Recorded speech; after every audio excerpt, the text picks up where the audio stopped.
Hello বন্ধুরা, স্বাগতম আপনাকে ডিজাইনার হিরোতে। T shirt typography logo design কিভাবে করতে হয় তা আমরা স্টেপ বাই স্টেপ জানার চেষ্টা করব।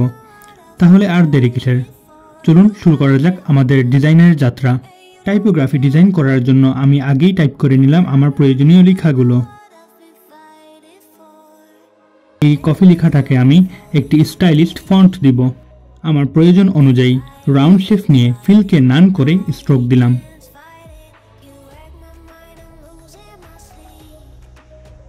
আমি ফন্ট হিসেবে ব্যবহার করছি কোর্স স্ক্রিপ্ট। এই ফন্ট গুগল করলেই পেয়ে যাবেন।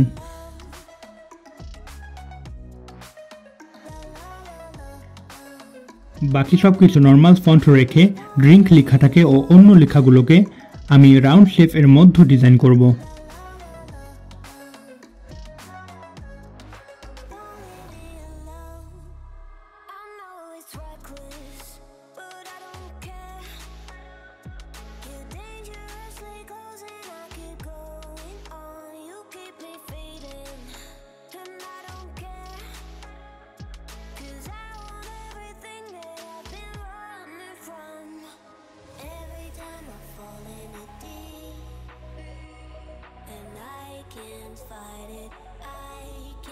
আমি রাউন্ড শেপটাকে কপি করে পাথ ফাইন্ডার করলাম।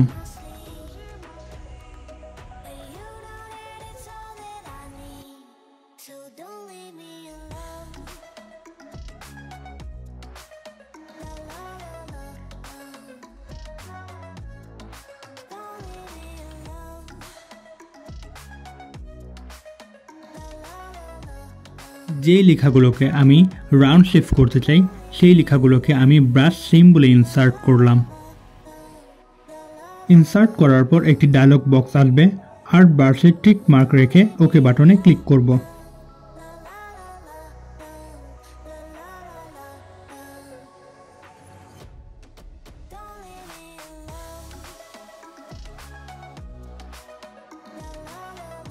টেক্সটটা উল্টো হয়ে গেছে, মাউসের রাইট বাটন চেপে ঠিক করে নিব।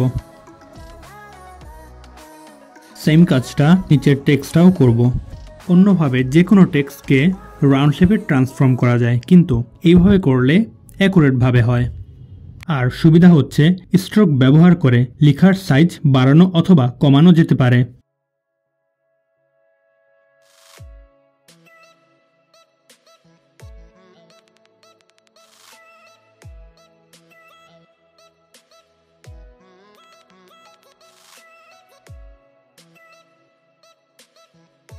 এখন ভিতরে একটি রাউন্ড শেপ নিব। সেম আগের প্রক্রিয়াতেই করব।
গুগলে সার্চ করে আমি কিছু কফির দানা সংগ্রহ করলাম এবং এটিকে ভেক্টর ফাইলে রূপান্তর করলাম।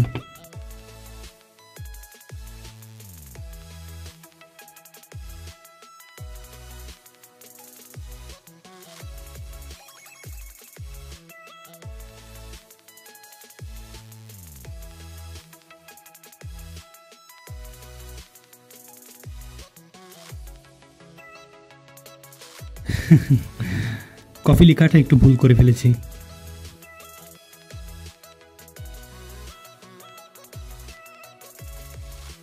ডিজাইন আপনার ইচ্ছে, যেমন চান তেমনভাবে ডিজাইন করতে পারেন।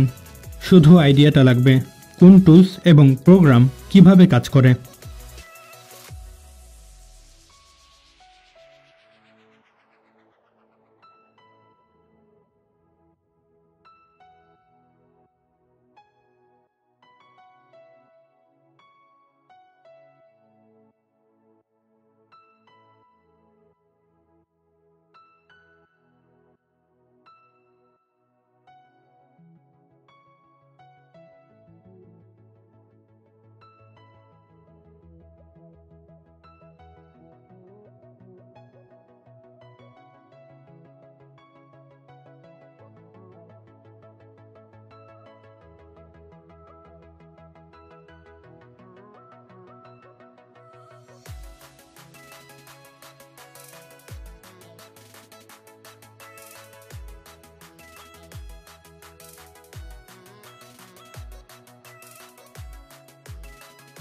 এবং সেম প্রক্রিয়াতে আমি কফির দানাগুলো দুপাশে দিয়ে দিলাম।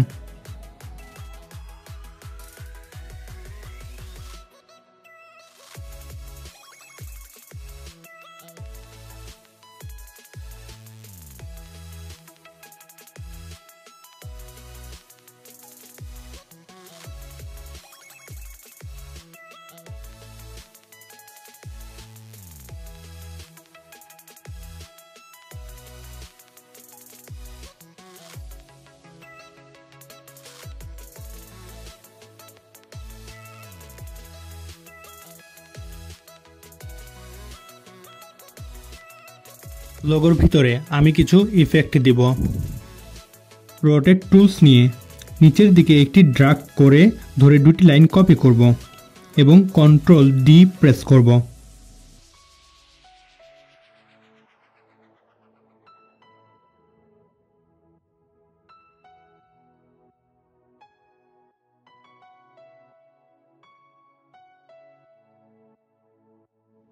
আমার পিছনের টেক্সটটি বোঝার জন্য একটি ব্লোয়ার দরকার।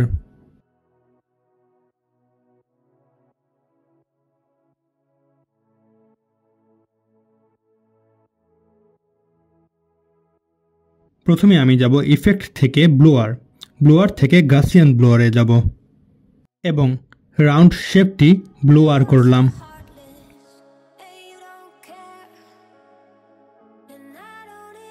আমার টেক্সট এর পিছনে প্লেস করব। ব্যাস হয়ে গেল আমার typography T shirt logo design.